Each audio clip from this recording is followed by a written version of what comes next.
ആരാടാ നട റോട്ടിൽ കൊണ്ടുവന്ന് വർഷാപ്പ് തുടങ്ങിയിരിക്കുന്നത്? നിന്റെ തന്ത നടുറോഡെന്താ നിന്റെ ഗ്രാൻഡ് ഫാദറിന്റെ വകയാണോടാ? എടാ എന്നെ തന്തയ്ക്ക് വിളിക്കോ എംപോക്കി വിളിച്ചാ നീ എന്തോ ചെയ്യൂടാ? എന്തോ ചെയ്യുന്നു? എന്താ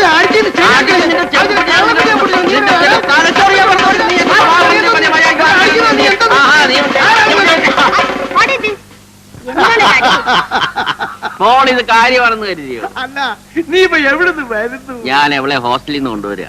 കൊള്ളാം. പൊന്നുമോക്ക് സവാരി ചെയ്യാൻ അച്ഛൻ കണ്ടുപിടിച്ച സൂപ്പർ സോണി. കളിയാക്കാതെടാ മേനോനെ.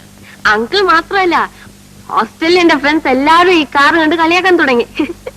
മോളെന്തിനാ ഈ കാറ് കയറാൻ പോയി? നടന്നു പോയിരുന്നെങ്കിൽ ആറെത്തുന്നതിന് മുമ്പേ മോക്ക് അവിടെ എത്താമായിരുന്നല്ലോ.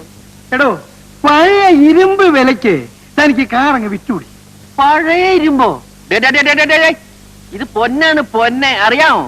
ഓൾഡ് ഈസ് ഗോൾഡ് എന്ന് കേട്ടിട്ടുണ്ടോ? അതാണല്ലോ പൊന്നെ ഈ പരിവഴി വീണ് കിടക്കുന്നത്. അടി തെറ്റിയാൽ ആനയും വീഴും. ഇതെന്റെ രാശിയാ. എന്നാലേ ആന ഇവിടെ കിടന്നോട്ടെ, പാപ്പാനെ ഞാൻ കൊണ്ടുപോയിക്കോളാം. നമുക്ക് അയ്യോ അതൊക്കത്തില്ല. പാപ്പാൻ ആനയും കൊണ്ടേ വരത്തുള്ളൂ. എന്നീ ആനയും